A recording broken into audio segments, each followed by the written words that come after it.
Also, one of my favorite shots in this episode is this man goes from a fucking shit to just because he heard music playing. He heard his piano playing, and he went from taking a fatty shatty to going and seeing what was going on. My piano's more important than my pants. Yes.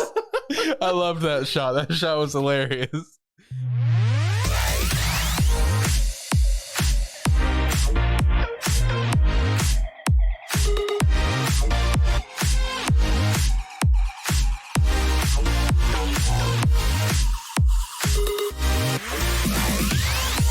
What's up, everyone? Welcome into Anime Plus episode 53. Hopefully you're having an incredible day, whatever day you are watching or listening to this podcast. Alex Light with Sparky 3. No Josh again this week, and Josh also won't be on 54. He'll be back on 55, which is going to come out in a few weeks, as we are taking a scheduled break after 54. So he'll be back on 55. Have a good time there. But as always, I do have Zach here in studio. Zach, buddy, how you feeling this wonderful Thursday? I'm doing good. I'm expecting Josh to come back with a nice pirate montage of stuff with him gone so long. It's true. Quite a build-up of One Piece episodes that we may or may not all cover. We'll see. It depends on how much he wants to cover. I would say no. I feel like that'd be too much build-up, you know? Too much backlog, in my opinion. But I don't know. We'll see. Whatever he wants to do, I guess. But I'm also I am very excited to potentially hear some of his thoughts on some of these new fall series as well, like Platinum In, possibly Sakugan if he checks that out. What other new ones do we have that we could potentially check out?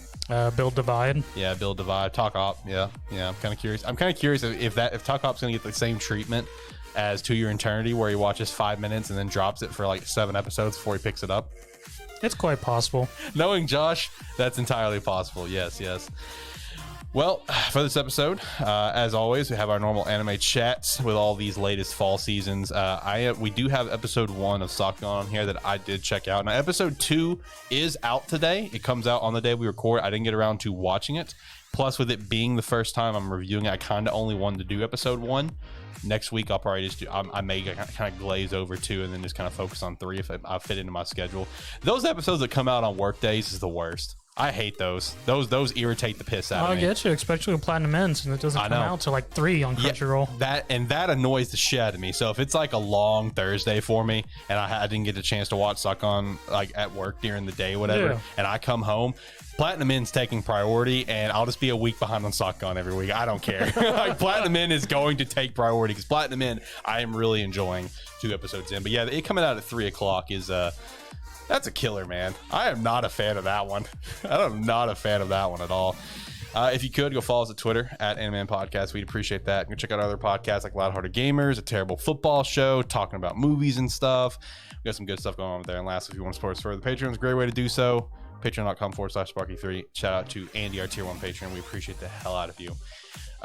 Before we actually jump into it, Zach, you got anything on your mind that we need to chat about? Anything interesting happen? Anything interesting we need to talk about? You know, actually something interesting today, because since the whole Crunchyroll being acquired by Sony, right? Yeah, Sony, correct. Crunchyroll has been slowly adding to their catalog older series, and I about lost my shit and started laughing when in the middle of the day, around like noon or so, I saw on Crunchyroll posted the entire series of Gravitation. The whole series. Yeah, it's not a long series. It's just 24 episodes plus 2 OVA episodes. I don't think they had the movie though on there. Yeah, it was just funny to me because Gravitation is just one of those weird series I watched way back when that was like one of my first romance series and had no idea going into it. It was a BL series. And sort of it happened and I just sort of accepted it and continued watching it. Okay. Was that the only one that you noticed they added? They added more? They had was there like a big drop of content today? Well, it wasn't like a big drop because they've been releasing stuff since I think like a week or 2 after they were acquired by Sony. Okay. I guess because I'm pretty sure several of these series have licenses with Funimation. I think I would have to double check on that to be honest. But yeah, no, it's just been they've been releasing older series on there. Both the dubbed and sub versions, so gotcha. And it's just like whole series bulk. Gotcha. I will say one thing involving Platinum In and Sakugan, because I noticed this earlier. When I was watching Platinum In, I noticed Crunchyroll randomly, like it randomly fucked up on me where my subtitles completely disappeared. Like, it doesn't matter if I went back for it. I'd like completely close the app, restart it, whatever, to get it back up. And I guess Crunchyroll is just having problems because I initially was going to attempt to watch Sakugan episode 2, and I vetoed it for 2 reasons. Number one, like I said, it'd be my first time talking about it. I kind of just want to do the first one. And number 2, I like right when I was about to like try to watch it, I was going, first off, don't do this. Don't do what I did, people. I was watching anime while driving home. Keep in mind, it's a straight line that I'm driving here. So around the time when I tried to watch it, I was going through like a really rough service patch. I was like, fuck it, whatever. I started reading some of the comments for episode 2, and everyone said the same thing, that like apparently like the subtitles that was initially on the upload was like subtitles from a completely different fucking anime. Like, it wasn't even Sakugan, apparently. Everyone was like, come on, Crunchyroll, I don't pay money for this shit. And like multiple people were saying, it's like, this is literally subtitles from a different show. That's funny. So I had my issue where they disappeared, and apparently Sakugan had a worse issue. I imagine that's very disorienting. Like, the show starts and all of a sudden it's just like, Naruto, where are you? Or whatever. It's just like, what the fuck? This is what is going on? That's almost as bad as just Sun dub. Oh, yeah. I mean, I think different subtitles are a bit worse because now you're hearing a language and you don't know what's going on, other than some other series plot that you may or may not know and may just have to throw a spoiler in there for you. Yeah, like, you just don't even know what they're talking about. It was kind of wild and interesting to me. That'd be sort of funny for like some people, like a girl I know, she's actually watching Shippuden for the first time ever. Okay. So it'd be funny like getting that and just in the middle of a different series just suddenly announcing Pain and his backstory. Oh yeah, yeah. For someone who's never having to watch Shippuden, just ruining that entire plot, or having them, who the heck is Pain? Yeah, right. Just completely confused. Oh no, Crunchyroll's got to get their shit together, I guess. Both those episodes, of course, dropped today. So it was just some fresh. Because like when I checked out Platinum In was probably like 5 minutes after it launched. Gotcha. And I don't know about the Sakugan issues. Every comment that I saw was like from 5 hours ago. When I tried to watch it, it seemed fine, but I was just like, I'll give it a day or two just to make sure, as I don't know. So last week, I did talk about Digimon Ghost Game and Move Evolve Alternative. I have not watched the episode 2s for those. For Digimon, I kind of don't have a ton of motivation. Like, I know I initially said I would give it the second episode try for the sake of the show, basically, but like, I really didn't have motivation this past weekend to turn it on. Now, Move Love, I do want to watch second episode. I just did not have time this week. It was a very hectic week. Hopefully, I'll check out at least Move Love going into next week, see what goes on, pick up from the very just like the brutal demise that was episode 1 that kind of pulled me into the show. Digimon, I mean, it's Digimon. You know what I mean? Like, I understand, like, it's an interesting concept, but it's supposed to be horror, but it's horror. Still Digimon. It's still Digimon at the end of the day, so it's just like, I'll check it out eventually, I guess. I mean, I'll pick it back up. But Demon Slayer Season 2 did begin. Season 2, Episode 1. Which is an anime original before we start the Mugen Train arc, which will run from episodes 2 to 7. And if you have not checked out Anime Plus News, please do so you can stay up to date with all the latest and greatest going on in the anime manga industry. As I said in those, like, my take on what this train arc is going to be is I think this train arc is going to be very good.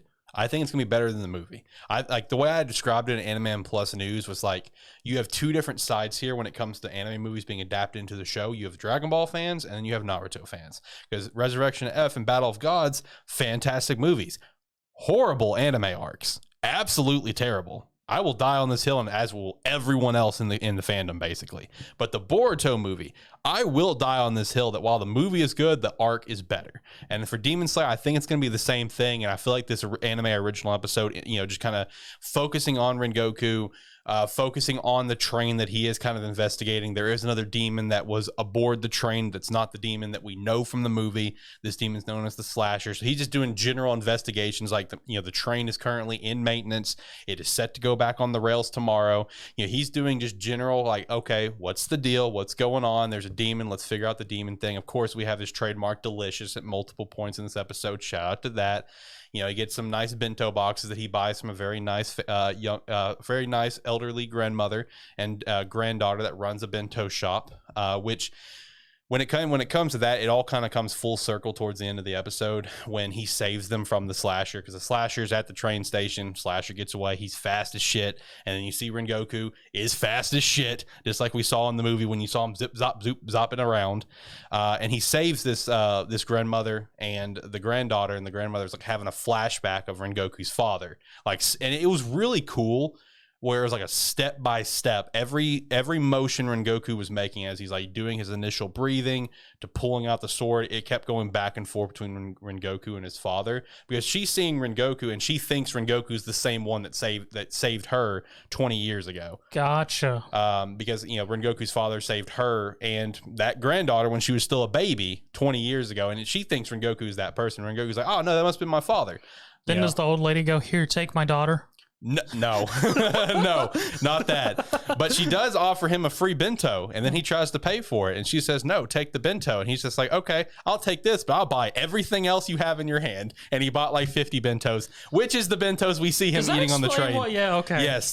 He bought it from them, and he's chowing, and yes, that's why. Which I did enjoy that tying of the knot there.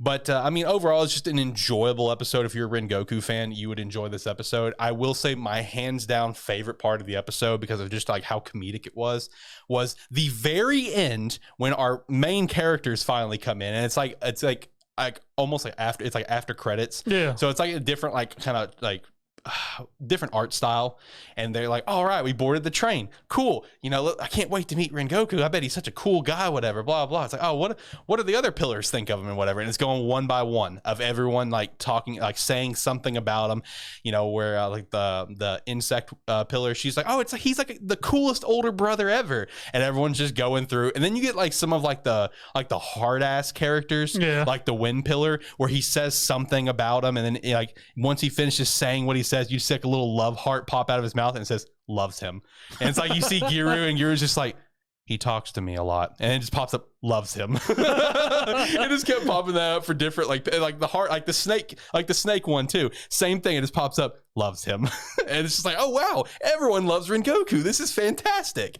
So that was really enjoyable, that gave me a good laugh. But I am excited for the start of the actual arc. Like I said, I do think the arc is going to be actually better than the movie. They've already kind of teased like, new music, which the score in Demon Slayer in general is fantastic. So teasing new music, new scenes. I would expect I would honestly expect the main fight here with Rengoku in our upper 3, I think it was. I'm expecting their fight to be absolutely unbelievable, like literally to the same level of how I compare Naruto and Sasuke versus Momoshiki, because I do think the arc fight is a lot better than the movie. I think that this fight that we're gonna get for the train arc is gonna be incredible. But no, seriously, if you're a Rengoku fan, definitely watch this episode. Don't skip it. It's worth a watch. It's comedic. It's got everything that you would want, showcasing Rengoku and just his personality, and just some really cool action scenes as well. So Zach, how's Yashahime? Do you feel like you're getting closer to potentially dropping it, or is it still kind of keeping you in? I know we're only 2 episodes in, but you initially said you would give it like maybe 3 episodes, see how it goes. How you feeling about it so far with episode 26? Well, I feel like they have a much more structured story this time around, because that's good. Because in the second episode of the season, it is sort of a little one shot of its own little story going on, where they have to deal with this Lady of the Sea or whatnot and everything, but it has actual bits and pieces of things that happened from the previous episode to carry on the main story. Like, I forgot that at the end of the previous episode, as the blacksmith guy was leaving and Setsuna was talking to him, he's just like, Toa can't use infused demon energy in a blade made by humans. Go find a Yukon route and come see me. And for whatever reason, Setsuna then decides that she can't let Toa fight without a weapon, and she's not going to mention the Yukon route at all to Toa. She's just going to go off to find it on her own, not tell Toa anything. And then Toa spends the episode going, Setsuna, where are you? Setsuna! Setsuna's just like an overprotective boyfriend, or Toa's just an overprotective boyfriend of Setsuna, because literally there is not a scene where Toa does not mention Setsuna or have some imagery of Setsuna in some form or fashion. Jesus Christ. Like, it's ridiculous. Jesus Christ. Like, every single scene. So Toa has really just become a super annoying character. Yeah. Because, I mean, she already kind of annoyed me. Like, once we got past, like, the episode 5 or 6 mark, I was starting to get kind of annoyed with the character, and that just really continues on. Well, it's not really that she's an annoying character itself. It's almost like they've chosen to do nothing with her at this time, other than just be Well, she's worried about Setsuna at all times. Which is wild. And that's her entire character. Which is wild because she's billed as the main character. Yeah. That's wild to me, but okay. Well, it's sort of leaning towards that. It's the demon princesses. Okay, as it should. Yeah. So yeah, Setsuna ends up just running around looking for a Yukon route. Morahad goes her own little fashion of trying to figure out to find information on who they need to go see to find a Yukon route, because the blacksmith guy also mentioned somebody they can go talk to who might give them some information where they can find one. So Setsuna and Toa are not Toa. Setsuna and Morahad are doing that and keeping the story connected, and which leads to them dealing with this sea demon lady with sort of this one shot, and then it sort of just throws it away. I mean, it was overall decent and everything, in that it was still keeping with, there was points focusing on the main overall plot still, and then doing their own little one-off at the same time very well. But there's a whole moment where it goes in this sea serpent lady's backstory, which I could have cared less about, in that she saved a man, she loved him. When she went to go see him as a sea serpent, all the fishermen lost their shit and killed her, and the one man she loved was the one who dealt the final blow, which turned her pretty much into a gorgon, and then she turned everyone to stone. And then it very hardly marks that, don't stare at her. Don't stare at her. And it has a whole point of Morahad and Setsuna, anytime she looks at him, they purposely turn around. But the one point, the Tanuki guy, I forget his name at the moment, but the little raccoon dude that's traveling around with them. I don't remember his name either. Yeah, but yeah. They make him go into his large form and roll him as a moving wall, which is actually fairly entertaining. Of them using him as a barrier to block until he stops. And then they peek around him to look at her, and I just go, you've been spending this whole time not looking at her, and you literally just looked at her. Your asses are stowed. But of course not. For whatever reason, it only works whenever the lady activates her power. It's not an all-time thing. And overall, it just evolves into she's been hurt, so we don't want to kill her, but we can't kill her because we also can't look at her. Then Toa shows up and puts on sunglasses like she's from Miami.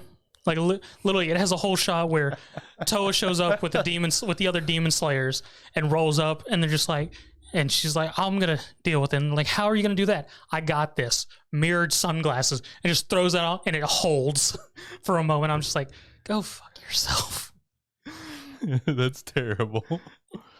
Then it just finishes the whole fight and everything. Setsuna realizes now she can apparently, with her new Naginata, can cut things that can't be cut, and it has a whole red string of fate thing. Do you know what that is? Red string of fate, no. It's a whole Japanese thing of the people are tied to their true love by a red string of fate on their pinkies. Oh, okay. Yeah, and she can see that with the snake lady and the man she loved who's turned to stone, who somehow in all these years that have passed is still a perfect statue underneath the sea where they're fighting. So she dives down and grabs his ass and brings him up, and then it's happy ending. She turns back into a regular serpent lady and dissolves because it's been forever. She was technically dead. And oh yeah, Riku also showed up to help Toa because he's helping Toa because he loves Toa, but he's staying in the shadows for whatever reason. He's also going to go find all the rainbow jewels again. It never really explains that. He shows up to meet someone at the beginning. He's like, I need to find the rainbow jewels. Then doesn't explain it. Then he just shows up where Toa and the others are and helps them. Wait, so what happened to the rainbow jewels at the end of season 1? At the end, after Zero used them, and Kirin Maru showed up, he showed up and told Zero to stop your shit, and then just threw them all in the directions like they're Dragon Balls. Okay, Dragon Ball. Okay, got it. Yeah, you could have just said Dragon Ball. I'm like, okay. Yeah. All right, that makes a lot more sense why he's trying to find them, I guess. But yeah, I mean, overall, I'm particularly hopeful more for this season because they didn't just mention a whole plot line then just throw it away for a one-off. They actually kept bits of it interspersed throughout the one-off of constantly remind you, hey, we are still trying to do this, but we got to do this to find out more about this. Right. Well, hopefully season 2 will be better. After season 1 was kind of just like a giant meme show of friendship. So, Well, like I said, I checked out episode 1 of Sakugan. Very enjoyable. I will say a lot of the questions that Zach, you may develop or listeners may develop as I kind of a general breakdown, they have not been answered yet. Okay. Which is also some same questions I had coming into the show. So they have not been answered yet, but obviously we are assuming they will over time. So the series does follow a 9-year-old named Mimimpa. And if you're a fan of the book, Sakugan Labyrinth Maker, or a fan of the manga that just started in August, I'm sorry if I offend you because I may just refer to her as Meme a lot. Because it's her name is spelt with meme, so, and I'm a child, so she may get called Meme a lot, but it focuses on Mimimpa and her father Gagampa, where they are just they're minors. So as I've kind of just briefly described, like you said, she's 9 years old, like as like a minor or minor. Minor, like Minecraft. Okay. Good catch. But yes, as an actual minor, like Minecraft. Thank you. I wasn't even going to think about that. But anyway, so as I've kind of explained before, this series focuses on people living underground, basically shoulder to shoulder, and like these mining, mining cities or whatever. And like my questions coming into this is, why are these people underground? What's wrong with the surface? Those are a couple questions that, like, for example, don't get addressed in this first episode that I'm assuming they will over time. And another question I had is, what's the deal with the labyrinths? Again, not addressed here, but it's definitely, this episode really hinted at that. I will say in terms of like the questions of what's wrong with the surface or whatever, why we're underground, that was like not addressed at all. So hopefully it does get addressed later because no one wants to think about the surface. Fuck the surface. We got labyrinths. Yeah, screw that. Yeah, bingo. The labyrinth is where it's at. So these two, so in Mimimpa's case, she really wants to be a marker, which is a person that goes through the labyrinths to the unmarked territories and basically explores the labyrinths underground. Oh, I already hate that name. The marker. Yes. Yeah. I already hate that name. You hate the marker. Why do you hate marker? Because literally, I mean, I guess I don't necessarily hate it. I just dislike how uninventive because they're fair. Because kind of like Dai's sword, the sword of Dai. Yeah, no, I hate that shit too. I actually do hate that one. But her job title that she's wanting is just being a marker, which I mean, I guess it works because it tells that she's going to be mapping out the labyrinth, but at the same time, I'm just like, why? To explore what's down there, man. Get rich, find unique whatever. Who knows? It's unmarked territories. So, she's a genius, right? Like she's already graduated freaking college. Like Senku? Yeah, like. Or would she technically be smarter than Senku since Senku never technically graduated college? Fair point. Actually, that would be a good debate one day, is who is more intelligent, her or Senku. Good debate. But she is 9 years old and graduated college, so... And Senku's just an overly smart high schooler. Yeah, might have to give the edge to her a little bit. I mean, she's already graduated college and working. She's working in the mines. So wait. You say, so is pretty much natural, it's regular society just underground? Yeah, and that's what's very interesting is because, like, the city they're living in, it's completely normal. Like...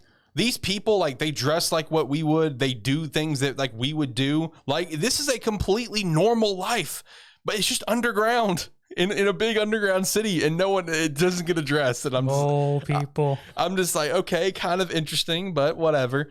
So in the father's case, he's very anti her becoming a marker. Okay, just because it's just like, you're 9 years old, it's dangerous. No, and like he's like, she constantly tries to play like escape games and basically run away from home, and he has to go stop her and stuff. That's literally how the episode started, was her trying to make an escape and him stopping her. And they're like a father-daughter like mining duo, whatever. They operate in the same mech together. They have friends that are the same situation, a father-daughter duo that operates. Wait, mechs? Yes, they have mechs that do all the mining for them. Oh, okay. Yeah, they don't personally go swing the pickaxe. They have actual mechs that do all of the actual mining. Because there's also kaijus in this, and they need the mechs to protect them. Yes, there are kaijus that live in the labyrinth, which they use the mechs to battle them out with them. But when it comes to the father, he's just kind of like a loser in a way. Like he kind of doesn't really do anything with his life, which she points out a lot, that all the money he gets, he just spends going out drinking with his friends. Yeah, just living the life, just kind of a bum. And she's trying to like do all these incredible things to be a marker. Like most notably, that she draws this picture of like it almost looks like a field and there's like a large tower in it, and she says she keeps having dreams about this field, and she fully believes it exists, that she wants to find this. And then sure enough, which this is also was not explained, so don't ask, I don't have an answer, they got a package in the mail from who I do not know that included a picture of that thing that she's seen in her dreams, an actual picture, and it comes with a little orange gem, and her and her friend, you know, kind of like mess with the gem a little bit. And they, you know, again, she's a freaking genius, discover that the gem is actually kind of like it's a map. They shine a flashlight to it and it shows a map through different parts of the labyrinth. And she still wants to be a marker. You know, their friend duo, you know, the other father mining duo, I'm drawing a blank on their names, unfortunately. I'm great at this show and taking notes. They do a lot of different things, whether if it's like helping protect the city from kaijus and stuff, you know, like some sort of like whatever defense force, whatever it's called, or they go, you know, they're a marking duo together, whatever. They do all this great stuff. And like they even like the father almost like kind of points out to Gagamba, it's like, hey, you can't always hold your daughter back, which is, again, she's 9 years old. So it's like Gagamba, he's in a fair place to say, hey, let's not do this, because again, she's a literal child. So he's just being a caring father. And meanwhile, the other dad, who has an older daughter, mind you, who's like, she's not an adult, but she's like probably like 16, something like that. You know, they're off doing their things. And he's just like, yeah, you just gotta let kids grow up and be kids. You can't keep them here forever. Again, she's 9 years old. Like, what the fuck? I mean, kids go adventuring all the time. Well, not in this case. In this case, we're actually getting a little bit of realism, which, okay, that is a kind of a nice change of pace, where it's not like every other anime where you have literal 9-year-olds fighting these massive demons or whatever, saving the planet. It's a nice change of pace to have a caring father. I go out there, Dad? Ash went out training when he was 10. And he's still 10, and it's been 20 years. But, it does kind of tease a little bit more of like, where the father kind of stays in his stance on this, where he comes home and he's drunk, and she's working up some stuff on the computers. This is after they find the map, and she acts like she's asleep, and he basically just says, like, as any father naturally would, I just don't want you to like grow up yet. You're 9 years old. Just stay a kid a little bit longer, like any father naturally would. So he's literally just a loving dad, is all it comes down to. Mother is not in the picture, obviously. That is a big mystery here. That we'll see if that gets addressed. Probably she became a mole person. She leads the kaijus with Kafka. Maybe we'll see. I've called weirder stuff, so it's possible. I mean, you basically called the entire plot of Mission Yozakura Family, as I explained it for the first time ever. It's like, oh, what? Did she give like special blood? Actually, yes. Oh, wait, did she do this? Actually, yes. Did they get married so the brother wouldn't kill him? Oh, yes, actually. Yeah, you did call that. Fucking Jesus Christ. So the end of the episode was top tier stuff. Because when it comes to like Gagampa and like kind of his stance on stuff, it kind of teases at a couple different points, like why he doesn't want her to be a marker, like as if basically hinting that he was a marker, right? It doesn't address it straightforward, but it definitely hints at it. And the end of the episode basically hammers that home, because at the end of the episode, a pretty large kaiju busts into the city. The city's basically like surrounded by a giant dome within the underground. Kaiju bust in. You have like all the different mechs trying to fight it off and stuff. Our other father-daughter duo that you've come to know, the daughter being very supportive of Memempa and her dreams and everything, blah, blah, blah. Like, oh yeah, go be a rebel, go be a marker, go do your thing. In this moment, she actually acts like the older person here and says, when Memempa's trying to go help, and she's trying to go with her dad in this mech to go fight a kaiju, right? She tells Memempa, no, you need to stay the fuck back and let the adults handle this. Like, so she actually takes a moment where kind of obviously hurts Memempa a little bit, and then, dude, this shot was so well animated and it caught me off guard so hardcore. I wish I had an effect that I was trying to put on the board before we started of Diaz from episode 50, where it's like, shocker, I cried. It's shocker, I fucking cried.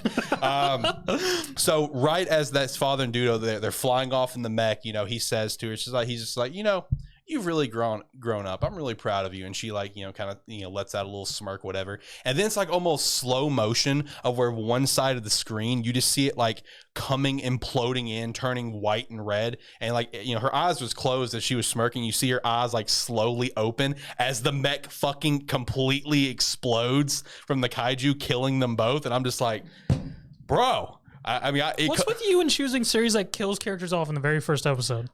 It just happens, man. I don't aim for this. You're aiming for it this season because you're like 2 for 3 at this point. I am. It just happens. Okay, I don't know. I guess maybe you're actually 3 for 3 because didn't something happen to somebody in the first episode of Ghost Game too?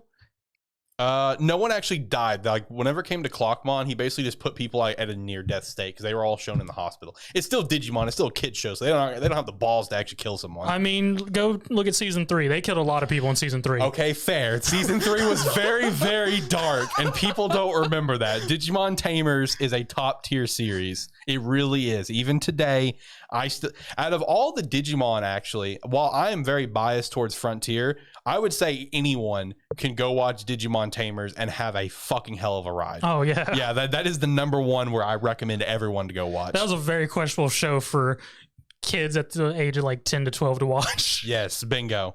So finishing up the episode here, Mimimpa's obviously just stunned at what just happened. She just watched 2 people she cares about very much just explode, like their mechs explode from the kaiju right in front of her. Gangampa, he picks her up and he's trying to run and stuff, and they come to like an underground port. Yeah, I know. Yeah, they come down to a little area that you can go even further underground. We gotta go deeper. Yeah, gotta go deeper, boys. And then she kind of stops on the stairs and she's crying and she's emotional. And this is like the first time, it kind of acknowledges this is the first time that she's really felt this way, where she literally feels, as a 9-year-old would, very vulnerable, right? But she's saying even though she feels this way and she's scared and hurt and whatever, she still wants to go to this place. She still wants to explore. And she's like, am I crazy? And at that point, you see he's thinking about what was said to him, that, hey, you're not going to always be able to hold your kids back, whatever. So naturally, his only natural response is to let her go, but he's going with her. So he, picks her up again. They're running to, an area. He's saying that, I have to protect you. I have to protect you. You are my daughter. I know I'm a lousy father, but you are still my daughter. And then, like I mentioned, when it comes to the hinting that he's maybe done this before, goes into some large garage, pulls off a giant sheet, and there's one, like a marker mech, and he starts turning it on. And she's like, completely shocked that this is here. So that, to me, obviously, further says, oh yeah, look at that, he probably was a marker, and maybe something horribly tragic happened, like maybe his wife died. Who knows? We'll see if I called that. I haven't read the book, obviously. I didn't know this was a book. I had to fact check it 5 minutes ago because I didn't know. I assumed it was a manga, and I'm just like, all right, yeah, it's a manga. Wait, honestly, it has been interesting with Sakugan and other series. A lot more light novels have been getting animated the last couple of years, which is nice. It is. And speaking of light novels, 86, that is obviously a light novel series. Yep. It doesn't have a manga currently. Actually, no, it might have a manga now. I think it might actually have a manga. But when it comes to 86, A1 has done such a phenomenal job for season 1. They've really been giving 86 a lot of love. And I will also say, as someone who has gone through 4 of the light novels, 86 episode 13 is an episode I was actually really looking forward to, because I really enjoyed this chapter. It was chapter 2 in light novel 2. I really enjoyed it. It was just a nice, like, heartwarming, like, chapter of seeing these kids that have been through hell and back getting a chance to live a normal life.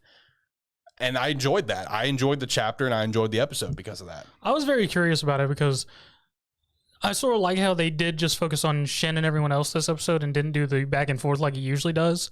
Because whenever it started and it was showing all of them doing different stuff, Ryzen working as a mover, I forget his name, the blonde kid just hanging out on parks drawing, Theo.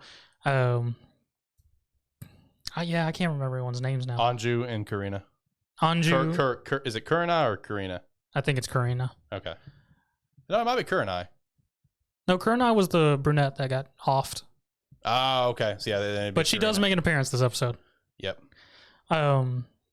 Yeah, but Korea never looked like she was having any fun at all. Yeah, she constantly looked like she was just having a real. I mean, she's also, if I remember correctly, she is the youngest of this group. 'Cause I think she's the youngest, and then I think it's Theo. So I mean, she is very much just like, this is such a jarring experience for her to have such a normal kind of life. So I mean, you're right. She looks like she's having no fun. Shin never looks like he's having fun though. That, you know, in his case, but I don't know, because first shot we see of him is in a library, and for I don't know why, but the first thing is he walks downstairs and some women are just like, oh, there he is. Oh my gosh. And I'm just like, I don't know if those are older sisters or MILFs. I'm going to go with MILFs. Because they're hanging around in a library with kids. And it's been obviously, it gets stated here momentarily that it's during regular school hours. So. Them got to be some cougars. But yeah, no, I mean, overall, it was very entertaining just seeing them in this whole civilian life and everything. Yeah. Did have a little moment with Frederica of her seeing stuff on TV and going and find Shin to buy crap for her. I loved that. I really did. Her doing her whole seductive or whatever. Like, oh, please. And then I love how there's that moment of where, like, you can tell she's, like, really panicking because she doesn't know if it's going to work. Because she's panicking, sort of embarrassed because she says it once, looks, says it again, and just starts turning red. Yes, and, like, steam coming out, and Shin's just got the same look of just staring, completely bold staring at her. And I even liked when he met Eugene at the library, and he's just like, oh, your little sister? No way. Yes. No chance. Just completely denying it. And I assume Eugene's going to become somewhat important by the fact that it took time to introduce him, have several scenes with him, and mention that he's going to this officer academy. Yeah, he is going to be a focus here for this season 2, as well as as well as his little sister to a point. They're both going to be focuses in different capacities. Okay. But yeah, I mean, overall, it was very entertaining than seeing the just resignation of each of them going, yeah, we've been here too long. Yeah, it's just like, because it even kind of teased it early in the episode with Shin, where he kind of has a moment. He's just like, I've been relaxing too long, or whatever he says. I don't remember the line, but I mean, it is an enjoyable episode just because, like you said, you're getting to see everyone live like that civilian life, live a normal life. Raiden's got a job, like you mentioned. Theo getting kind of really blown away about cell phones and making a joke that they're really inconvenient because normally you just go, just swipe the the pararray, and just talk to him that way. But I mean, overall, it's just a simple episode, but it was very good. It was very necessary. And then obviously with the end of the episode with Frederica, where she points out to Raiden and Shin's brother, whatever, and Raiden's like, how did you know about that? And she's like, yikes, my bad, didn't mean to let that slip. Which also, I love that scene so much. It was a lot funnier when I listened to it in the light novel, where Raiden's just like, you better be glad that I was here, because if Shin was here, you'd have been bucked. When it came to him cooking her food, whatever, because I know in the light novel he actually goes into details, the same details we've been explained before, which is like, Shin just doesn't care. You'll find like eggshells in it, too much seasoning. Like, Shin doesn't care, so you better be glad that I was here to cook for you and not him, because that's just a nightmare. But when it comes to Frederica, and she did drop that little bit of a hint to Raiden about Shin's brother, and then towards the end she explains to all of them that she has the ability to see in someone's past or future when it comes to their lives, which is how she saw about Shin's brother. And basically, once they all kind of decide that they want to enlist in the military, and they were saying this to Ernest, and Ernest's one condition was to go through the officer academy. Yeah, which, okay, fair. And when it came to that, that's when she revealed that she is the last empress of Jihad, and that yes, that's it. Yeah, that's what I was about to repeat myself on the vision thing. But yeah, no, she announced to them that she's the last empress, and she's the one that gave the Legion the command to invade. Yes, and all of them going, how old were you when you were like 10? Yeah, exactly. It's like 10 years ago. What were you doing? How did you give an order? And all of them just feel so. Well, you're not the one that really ruined our lives. It's the Confederacy the Republic, yeah, who sent them out there to fight the entire time. And just Frederica going, well, if y'all are going, take me with you, and just ask Shin to help her kill her knight. Yep. Who she says is apparently the Legion that was shooting artillery at them. Yeah, it was the shepherd that that did attack them at the end of season 1. You know, you get the tease for it at the end of season 1 as well, confirming the season 2. And she just asked them like, "Hey, please help me out. You know, you did your thing and killed your brother. Please help me in this situation." And it'll be. I'm really excited to see that plot continue to be explored as time goes on, because you find out so much more about that night and that character and Frederica and her past and you know, just other characters past, and I'm really excited for everything to come for that with this season. I assume she just becomes a mascot character from the fact that they're sending a 10-year-old to go to military training. Bingo. Like, the exact word mascot is 100% the word used. Like, she is literally the mascot of the team. Like, once they have so basically the way that that our main characters go is they go from one strike package that they're just like members of, but like, you know, important members of, to another strike package later where they're like Shin's once again the captain of, and she's just the mascot for both of them. Like, that's literally her role in this, is just to be the mascot. She just rolls up on Fido's head. Yes, basically. Okay. Basically. So Talk Up Destiny episode 2. This was a very necessary episode, because it answers a lot of questions about how we kind of got to the point that we are, especially in terms of like Corset, how she's like basically robotic. I was not looking forward to this episode because the episode opens with a whole tax father dying in the initial attacks of D2 and just showing the initial carnage of it, and that them banning music across the country and whatnot, and just then it goes ahead in time where Tack's just playing piano in his garage, and Cosette opens the door, and I'm just like, that's not the same character. Yeah, I said the same thing. I was just like, oh no. Yeah, as soon as I saw that, I was sick. I'm not gonna like this. Yeah, I thought the same thing, dude. Like, the whole episode, I was just sitting there. I'm like, all right, when's the doom coming? Because there's doom coming in this episode. Yeah. But I mean, overall, it was very good. Just because, as you said, this was very much unnecessary, because we got a nice introduction to each of the characters in the world in that first episode, but the second episode really gives us more of what their personalities and characteristics are. Mm-hmm. It's nice to know that regardless of what happens, Tag literally just cares about playing music. That's it. Yeah. Even before everything that happens.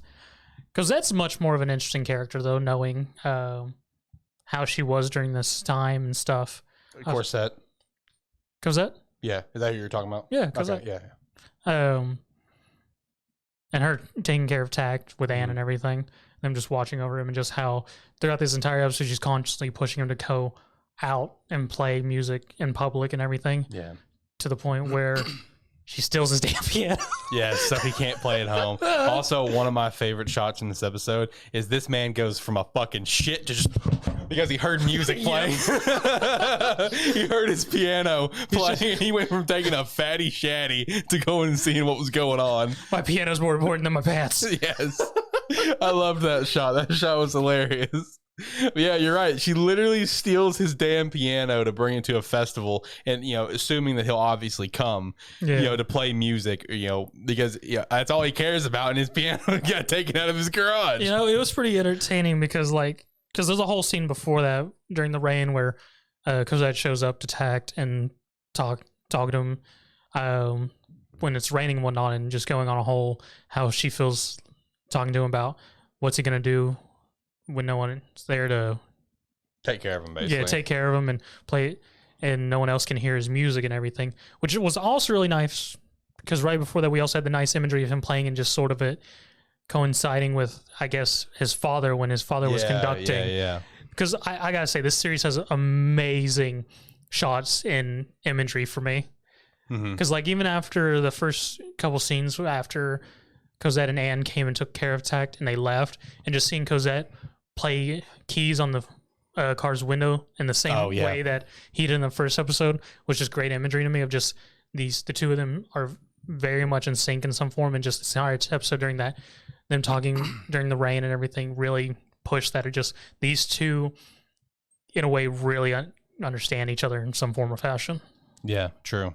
And then also, further kind of pushing the narrative of these two being really close or whatever, potential, like, I'd say potential romance, definitely being teased there, was the fantastic, scene of them playing music together, at the festival. Initially, it was just him playing, and then she joined in, and they were just like, rocking and rolling. Everyone was getting on board with it. That was great. That was fantastic. Yeah, no, that was a great, like, several minutes of just the background, because it was just music and the background sound. Just animation was done very well. Good as well. And did you notice the necklace?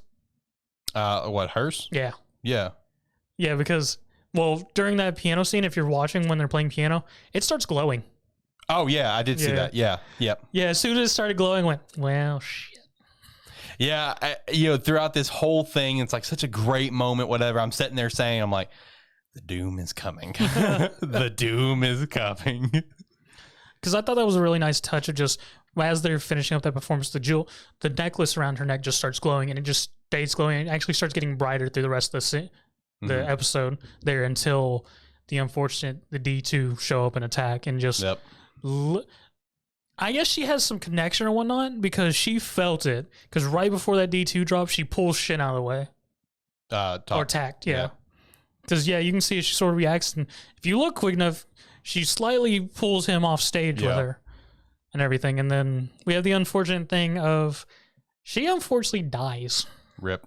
And attacked, loses his arm, and that little necklace reacts to him of saying that, bring her back, and there's some weird fire spirit that comes out of it. Yeah, that was very strange. Yeah. Now, with the necklace, did she happen to mention, or am I making this up, that the necklace came from her mother? No, she did not specifically say that. But whenever she first mentions how she learned to play piano was from her mother, she actively grabs the necklace, very much hinting that it came from her mother. Makes sense. It didn't outright say it, but very much hinted that it was some sort of memento from her mother. So you think that fire spirit was like her mom or something? I don't know, because it hasn't really explained what the whole powers that the Muzarks are. Very true. Because even in the initial description was just, and then the Muzarks showed up with the power to fight. So I don't know exactly what it is. It's definitely some weird contract that he unfortunately signed, that to revive Cosette how she is, it required his arm as payment. Yeah, because when it came to the arm thing, like, his arm was like badly like hurt in this situation. Oh, it was completely gone. Yeah, like, it was useless at that point. So then whenever he kind of like got the contract, that's when you see like her start to like almost like lift up, like something you'd see off Paranormal Activity or something. Yeah. The rose, the roses, thorns, whatever, get wrapped around his arm, which rips his arm off. You see blood just kind of splatter out, and then you see the corset that we got to know in episode 1 with like the kick-ass outfit. It looks super clean, but at this point she's like robotic, like she's completely emotionless. Completely emotionless, and then gives him the wand. And I do have a beef with the ending of this episode. I'm not going to dive into it horribly, just mostly because we're 47 minutes in. Okay, but I just personally was not a huge fan of the way the episode ended. I don't feel like it made a lot of sense from a human standpoint, no matter who you were. But I can excuse it, because like I told Zach before we even started, the rest of this episode was fantastic. I did just think the ending was dumb, but everything else was incredible. And with the next episode as well, I do hope, maybe not even the next episode, but over the next few episodes, like what you were saying, how we've gotten no explaining about the Muzark. Hopefully we get more on that, because I'm very curious of these powers. Yeah, and I'm assuming we're going to see more Muzarks. I'm assuming. Well, yeah, because in the opening it showed off at least 2 others, and then in this episode it actually introduces the Grand Maestro Sakugan, who it didn't say it, but I assume leads the New York Symphonia. That'd be my assumption as well. That's right. He was shown in this episode. I forgot about that. Yeah. But overall, very good episode. This is a good series so far. Didn't look this up. Do we know, does this come from a manga, or is this a book? I'm gonna go say novel. Light novel, okay. Because I don't remember ever coming across a manga like this, but hey, who knows? Okay. And also, shout out, I don't know if you saw this. I just reported this in I think the second episode of Anime Plus News. This episode was done by Mappa. First episode was done by Madhouse. They switched. I think so. Oh, I didn't notice. I mean, I saw Mappa's signature on this, but I didn't think of it because the series was originally announced at a Mappa event, wasn't it? Yeah. Well, yeah, it was with collaboration of Madhouse, and I just assumed they'd work on every episode together. No, apparently what it's going to be is like they'll each just take an episode. Because I saw that news after episode 1 came out that Madhouse did the first one, the second one's going to be Mappa, and I'm like, huh. That'll be very interesting to see the contrast between episodes. That explains why there was so much more action in the first episode. Because of Madhouse. Yes. Yeah. So it'll be that's one thing that I am kind of going to be very curious about this entire season is the contrast between the 2 studio episodes. You know what I mean? I'm also wondering how they're going to do it. Are they just going to like one take even, one take odd numbers? Like, I don't know. I guess we'll see. Platinum In episode 2. Again, sucks that this episode comes out so damn late on Thursday. Yeah. Where Zach's usually off. Like I'd say 9 times out of 10. So it's easy for you. It just kind of sucks it's so late in the afternoon. I'm not. So it's just like, hopefully I'm going to always get to it, but I could see this being like a Dr. Stone situation where I might miss an episode or 2. But you finally got a chance to check out episode 1 because you didn't get to last week. Mm-hmm. What was your thoughts on episode 1 and what's your thoughts on 2? Are you into this series? Because I love it. I think this is going to be, besides like maybe some of the obvious ones, I think this is going to be like potentially the best series out of this fall. I mean, I'm definitely interested in it. I'm curious to see where it goes, considering it was done by the Death Note creator originally. True. And, I mean, I am interested in it, characters-wise and everything, because we have our guy who wants to be normal with his angel that wants nothing more than make him happy, whatever that it requires. If he wants to go out and murder the world, she'd be down for it. Yeah, fire them white arrows. Yeah. We got an edgelord. Yep. That's all I could think of when he showed up with his armor. I was like, oh God, it's an edgelord. Metropolium. Yeah. Metropolium, yeah. Yeah. Full CGI for that. Yep. Yeah. Looked okay. It was all right. Yeah. It didn't look as good as I'm drawing a blank on his name, but is it just Arsenal? Is that Weiss's? Yes. Arsenal? Yeah, Arsenal, that CGI looked great. Yeah, it fit in right in. But yeah, this one very much stood out. Yeah. I mean, it was mostly all right for the most part, but whenever it entered a scene, it was very noticeable. Yes. And so we got our edgelord, we got our lazy angel, who's already gone back. Yeah, we already lost one of the candidates. Yeah. And I'm assuming when it came to, this angel, so the episode started where you got to introduce to God. It was a silhouette of him. You didn't get to actually necessarily hard see him, but you get to see God, how he says like he's done everything he can to protect Earth, keep it peaceful, whatever. His time's almost up. He's like, you 13 angels, you're selected. You have 999 days to basically get the next God selected. And it was a nice touch that it only had lines from our angel we already knew about, plus the 2 that get shown. Yeah, exactly. Those are the only ones that actually give any sort of notice. And then when it comes to the one that you referenced, the lazy one, even he mentions right there, he's thinking to himself, he's like, what can I do with only a red arrow? I just want to get this over with. He's just like, I know I'm not going to win. Like, fuck it. Even when he rolls back up to wherever they are, the other angel's like, weren't you chosen to? Yeah, it's already over, but that's what I wanted. But the guy that took my candidate out's interesting.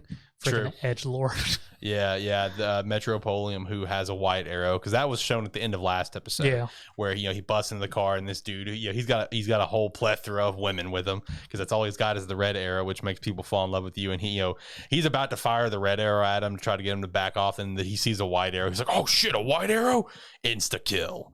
But I mean, I personally really enjoyed this second episode as well, just introducing further like where we're going with the 13 candidates, getting introduced to who is going to ultimately be like our main, and I'd say antagonist for this. I mean, he's on the poster, for God's sake. Yeah. I mean, it's like this is going to be our main focused character throughout this whole thing. He does have wings. He does have a white arrow, which means he is with a special rank angel. Yes. Which as soon as he notices this, he asks, is it Nais? Yes. Nice. Yeah, he asks Nice about that, and she's like, yeah, I'm assuming he's got to have a special rank. And then it was also nice to have that quick breakdown of angel ranks where it's like special rank's going to have all 3. The next rank is going to have just wings and a red arrow. Yes. And then the last rank, the B ranks, is going to have wings or a red arrow, which I'm assuming our lazy guy was probably the B rank. No, he was second rank, and I think she actually said only red arrow. I'm pretty sure it was or. Okay. Yeah, it was or. You could have one or the other. Gotcha. Like for the angel themselves, whatever. It was only one or the other. But well, maybe it's not the angel, but it's like who they're giving it to. I promise it said or though, because that was the first thing I noticed. Where it was like, okay, or got it, because it still showed the wings and the red arrow symbols.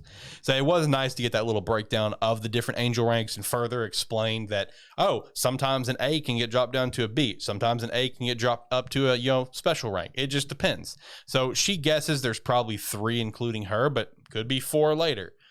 Who knows?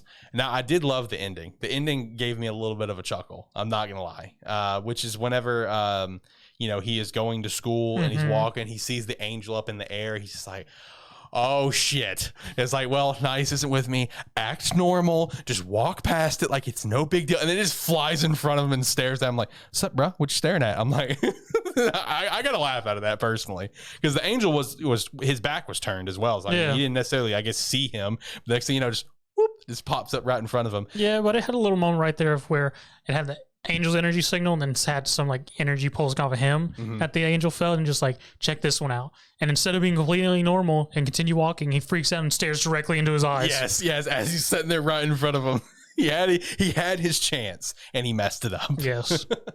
But man, I really enjoy Platinum In, and doubling back to Sakugan from earlier, really enjoyed that one too. Out of all the new series, not counting like Demon Slayer or 86, Platinum In would probably easily be my favorite, then Sakugan, and then probably Move Love. I still got to check out Build Divide, and Digimon. I mean, it's Digimon. It's got an interesting twist, but Platinum In and Sakugan are really good.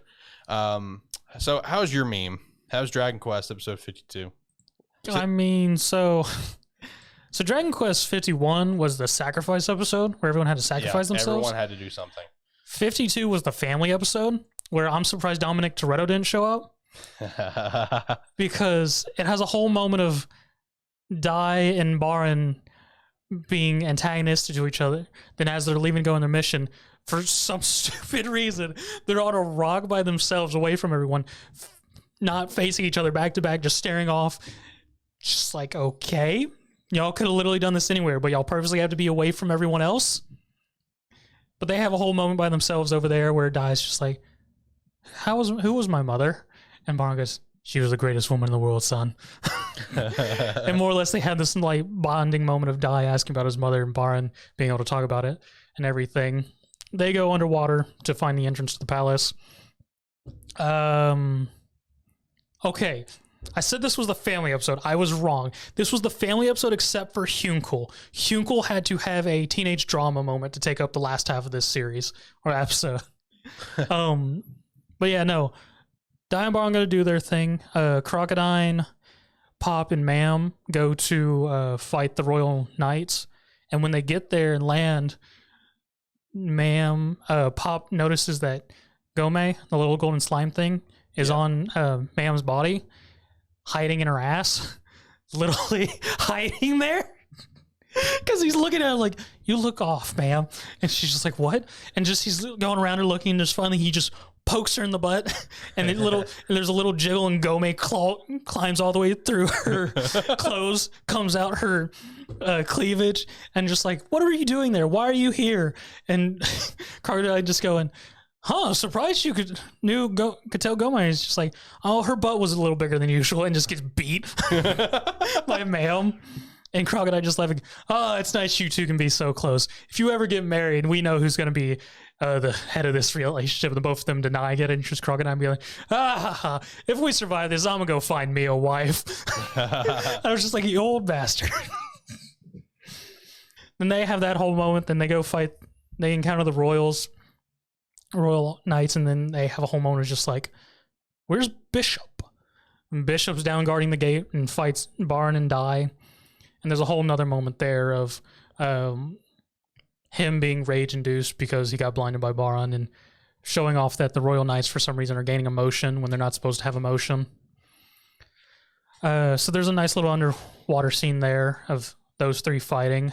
Then we have Hyunkul and I forget what they're called, but one of the like pretty much 3 sages of Pamnika Kingdom. Her name's Amy. It's been going on this whole thing that Amy's in love with Hyunkul. And so those two have to have a whole drama teenage drama moment during the family episode, because Hyunko's been beat to hell. He pretty much should have died, but he lived because anime. And she's all upset. She's like, it's a good thing this happened. He doesn't need to go fighting and get himself killed anymore. He thinks no one will care, but I'll care. Yada, yada, yada. Bullcrap. After everyone leaves, Hyunko wakes up and he's just like, where's everyone? They went to fight. Where's my spear? And she's just going on, I threw it away. And I immediately went, I honestly didn't care about her character. She's been such a sonine. I was like, she's a love interest of Hyunko. Cool. Then she said, I threw your spear away. And I went, that bitch. You know, the first thing I think of is fucking the Frozone thing from Incredibles. Like, where's my super suit? Where's my spear? That's pretty much what it is. And it has a whole moment of Hyunko, her just trying to stop Hyunko and be like, be away, Tot. Grabs his arm, walks off, and ends up at the beach. And she chases him, this whole thing down and everything. They have a whole moment. And he just walks away and she runs up behind him and grabs him. Like, I love you. He's just like, but I have places to be. And this whole teenage drama, she's like, but I don't want you to die. It doesn't matter. I've felt guilt all this time from fighting Avon and all these other disciples and things I've done with them. If I die on the battlefield for them, I'll be fulfilled. And he sort of walks away again. He's just like, I haven't told anyone else that, but you. And then naturally, the spear just shows up in the beach. It's like perfectly just stabbed in the sand. And her just going, why is that here? Why is that here? I threw that away in the forest. And Hyunko just like, my friend is calling me. Grabs his spear, transforms. She's on the ground crying. He's just like, then he tells her the whole thing of, I've never told anyone else that. And then flies off. And I'm just like, okay, Hyunko. During the whole wholesome family episode, you had to have this. Damn it all. Fuck off, Yadgelor. I mean, that's really how it ends. It just ends with the underwater scene, and that fight's pretty pointless, apparently, because the episode preview just straight up says, and then they defeat the bishop and carry on inside the palace. Like, what was the point of this? All right. Well, since no Josh, no One Piece, because Zach and I sure shit ain't gonna watch it. Nope. I did that one time. Just, I guess I felt the need to do it. I don't feel the need to do it. I mean, it is what it is, man. I'm reading it. That's enough. That's all you're getting out of me. I read 940 something chapters in less than 2 weeks. All right. Sure, that's chump change. Fuck you. That's a loss for me. And then it took me like what, 3, 4, maybe 5 months to finish the remaining like 40 that I was behind on because I was just so burnt out. But what was your favorite episode of the week that you got to watch? My favorite episode, probably 86, actually. Really? I'm probably going to go with 86, but probably a close second is going to be Sakugan. I really enjoyed it. I mean, that was probably my favorite overall episode. Favorite scene was probably the piano playing and talked up. All right, that's fair. My favorite scene is still the fucking toilet thing. This man goes straight from a cold-blooded shit to just running. The one thing I noticed about the scene is it took a lot of time in that, because if you watch whenever he gets up, there's a nice swirl in the toilet of it flushing that someone had to take time to animate, and it was done very well and detailed that it is a clean flush. Oh, dude, I'm fucking stupid. Yeah, 86 though. I have a feeling that, especially with what's to come with 86 this season, I definitely think that 86 is going to be like how it was when it was going on for us, where like every week I'm sitting here saying, yep, 86 favorite episode. Yep, 86. Because it was like almost every week. Yeah. I think after the second or third episode on, everything after that, it was my favorite episode. For you, yeah. Yeah, it was so good. I love it, man. It's wild to me how quickly that series became one of my favorite series of all time. Like it broke into top 10 for sure. I mean, easily. It's a very good series. Very well written. Yeah. Characters are very enjoyable. And I can't tell you now that I've like, really experienced more of it going through 4 light novels on the 5th. I need to pick it back up sometime soon. I was about to say, because 7 just came out a month or 2 ago, right? Yeah, 7 hasn't been out that long. But like with, seeing everything that happens in there and just like learning more about the series and just honestly seeing sales of the series. I mean, it's not bad, but it's like I saw recently, like, top selling light novels in Japan. It wasn't even in the top 30, like the latest volume wasn't, or whatever. It makes me happy to see A1 giving it so much love, because they're really treating it, they're giving it its justice, and that's really cool to me. All right, so let's go to our manga ratings for the week. I will say there are a handful of series that I did not read, some of the lower tier Shonen Jump series in my mind that kind of are always on the chopping block for me. It is what it is, man. Okay. One Piece 1028. I don't know. I'm very indifferent with the how the ending went with Sanji. There was a setup for Sanji that I'm very indifferent about, and I'm also curious of Josh's thoughts on that. Is he gonna get gender bent again? Not that. Okay. But you could say bent. That is a word that you could say is bent. Batman. I don't know. I'll give it a 7, I guess. I'm very indifferent about this potential ability he has. My Hero Academia 329. 7. I'd give this one a 7. But Star and Stripe, fuck the quirk.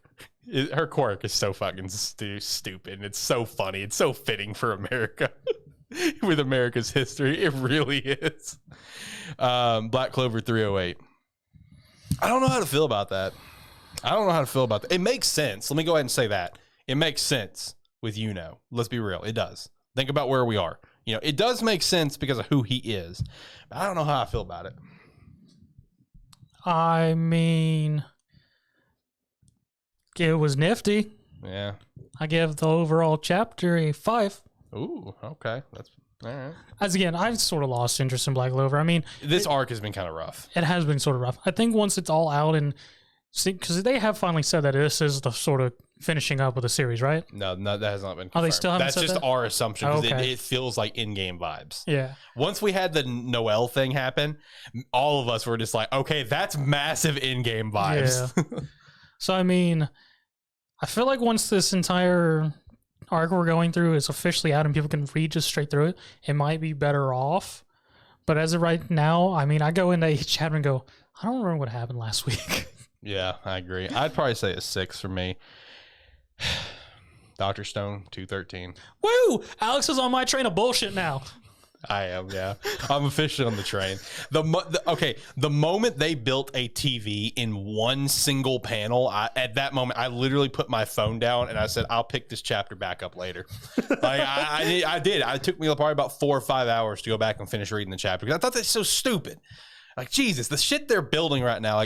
And it was confirmed that Dr. Stone is now in its final arc. Yes. It's its final phase, whatever that is, confirmed. And Jesus, is it noticeable, because they're not taking the time to build stuff like we got to experience early on, which made the show very interesting to watch. This chapter, I'm going to give it like a 4. They're now just going, we have a lot of people. They need entertainment. Build a TV, damn it. Basically, I'm going to give this one a 4. This is dumb. I'm surprised they didn't make a broadcasting studio too. I know. That would be the next thing. Instead they imported a computer. Yep. That has the same computing power as an NES. Yes. Yeah, I'm giving it a 4. 5. JJK 162. I'll give it a 7. 7 as well. Mission Unicorn Family 101. Probably 9. Flirting with a 9 or an 8. We'll go with 9. First thought, best thought. Undead Unluck 82. Give that one a 9. Mashle 81. Probably give this one an 8. I'll give it an 8. Sakamoto Days 42. I'm gonna give it an 8. 8 as well. I very much enjoyed the whole thing of they address what happens to scenes where fights have been had. Oh yeah, They yeah. have freaking pretty much inserts roll up and clean up the mess. Yeah. All right, now we're about to get into the stretch of chapters that did not make my cut this week. Oh, that's a shame. Elusive Samurai 35. That's freaking 9. Really? You should have read this. It was very entertaining. You know what's sad is I stone cold debated about reading it earlier when I was power reading a couple series, prep for the show, and that was one that I was like, no, I'm gonna go read this instead. This was a very entertaining battle of words. Okay. What about Witch Watch 33? I'll give it a 6. Dropping off. It did another one shot, but this one actually seemed to pertain more to keeping a consistent story rather than just being, hey, we're doing this chapter. Fair. Blue Box 24. I would give this one probably an 8. I'll give it an 8 as well. Red Hood 14. 6. And that feeling is why I didn't pick. That's not one of the ones I picked up. I mean, they finally finished the workshop. Oh, fuck, Jesus. Neru 13. I'm honestly not sure because, I mean, this was a big setup in this episode to get ready for our upperclassmen to beat people with a jitten. I pronounced that wrong, but that weird, pretty much a baton that has that extra piece on it. Oh, yeah. I'll give it a 7. What about P6, Chapter 4? 8. Okay, that'll be interesting to read then. My Hero Vigilantes 111. I'm going to give this one a 9, actually. It's been a while since I've given Vigilante a 9. But, so I was actually 2 chapters behind on this going into 111 today. Mm-hmm. And because I just said, I'll just jump into 111 real quick because I'm the only one reading it. Do a quick Then review. Did you have no context? Bingo. Like the very first page had the return of a character that has been gone for a fucking hot minute. Like the first page is him. Like, okay, hold on. Let's go back to 110. Did you hit it and go, your ass is dead? No, it's not that he's dead. It's just he's been like, he just left. He's like, all right, bye guys. I'm leaving everything to you. I'm old. I'm going to leave now. So it was cool to see him come back. And he put a fucking beat down on. Mind you, this character is quirkless. And he put a beat down on this guy. Is he from Lethal Weapon? He might as well be. I'm too old for this shit. Yeah. No, I mean, I'll go ahead and say, I mean, I don't know how many people are listening to this show that actually read Vigilantes, but it's, I forgot his actual name because it's been so long since he's been in the series, like probably like, God, 40, 50 chapters. Oh, dang. But his vigilante name was Knuckle Duster. Yeah, Knuckle Duster. He has brass knuckles and he just beats the shit out of you. No, he used to be a hero and he used to have a quirk and his quirk was taken from him. Gotcha. And you see his quirk appear throughout this series with another character. His hero name was, I believe it was Overclock because of what his quirk was. But he is quirkless, which it was really interesting to find out when he was quirkless because like he was almost kind of like, there was kind of like a misunderstanding, wrong place, wrong time thing where, you know, Ozawa was just kind of out vibing off the clock and he thought this guy was causing some ruckus. So he goes to use, you know, his quirk on him and then Ozawa realizes that he's quirkless and he's just like, oh, wait, never mind. My bad. My fault. Don't worry about it, dude. You're good. So at that moment, you find out he's quirkless and he's just a fucking hard ass. He's kind of like Obi in Fire Force where Obi doesn't have powers, but Obi's a badass. Yeah. It's the same thing. So Knuckle Duster made a return and beat the shit out of this guy. And I was just like, let's go. Let's go. I guess I'm coming out of retirement. Basically. And he even looks more rugged too. Like he has like a big beard now. He still has like the same bandana over his head where you can only see his eyes, big old trench coat, you know, wrapped up like Rock Lee like type of bandages. And then just the brass knuckles and just beats the shit out of you. It's fantastic. The guy goes to shoot shoot Knuckle Duster. And he just like completely dodges like it's nothing. I was like, oh, is that all you got? So to beat him more. So I'd give it a 9, man. It was really good. And the ending was a very interesting, like, oh no, let's see what happens. Kaiju number 8, chapter 47. I'll give it an 8. I give it an 8 as well. Dandadan 28. I'd give this one a 7 personally. Tokyo Avengers 226. Well, these characters are badasses. Yeah. It's a big build-up for a fight. Yep. So 7. 7 as well. Eden 0163.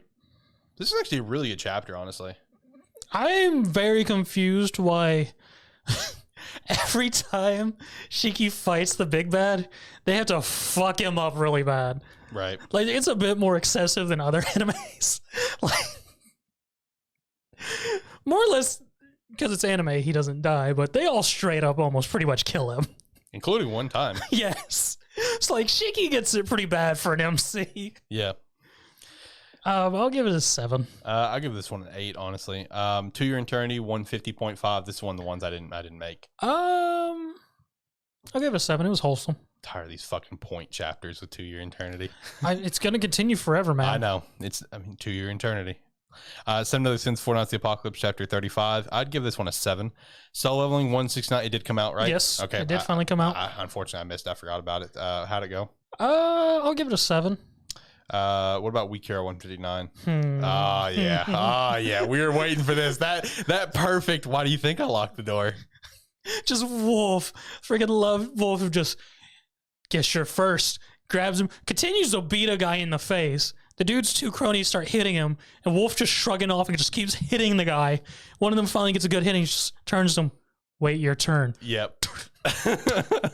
I pointed one scene out to you where it's like Wolf just got punched in the face, and he has like the most unamused look where it's just like, well, that was a minor inconvenience. Yes. I'd give this one a 9. And then just Jake himself just sort of going up and just be like, I don't know why you're here. Basically. Both these two are completely unconcerned about this entire fight. Neither of them have any stake in it other than these guys are in our way. Let's just put them on the ground. Basically. Yeah, I'd give it a 9. I'll give it a 9 as well. L-Seed 133. I give it an 8. Okay. Favorite chapter of the week? Weak Hero. Weak Hero, or honestly, probably for the first time ever, I think, My Hero Vigilante. The return of Knuckle Duster, baby. Like, I'm not kidding, man. I opened 111 just to try to power through it. I just see Knuckle Duster standing on top of a building, and he's walking upstairs. He talks about how his knee hurts. It's in a brace. He's got a fucked up knee, and he's just like, oh, my knee's hurting a little bit more than usual today. And I'm just like, whoa, bro, you're back. Hold on. I got to go back to 110 now. Yeah, so either Weak Hero or My Hero Vigilante. But Undead, Unluck, and Mission Yozakura Family was really good as well. The retirement party you never knew you needed. I know. Just him beating the shit out of this guy like it's nothing. Oh, it was great, dude. I loved it. All right, well, I guess we're going to go ahead and get out of here. Right. Any last thoughts? Any comments, last comments about anything? No, not any really last comments other than just like, comment, subscribe, rate, whatever your platform allows. It does help if you are watching this on YouTube and you want to be so kind as hit that subscribe button. It's mostly very much appreciated. If you actually want to know whenever we upload anything, whether it be videos, Alex forcing his co-host at Terrible Football Show to drink chili dog flavored G Fuel. I didn't force him. You can hit that notification bell and you'll see it every time it pops up.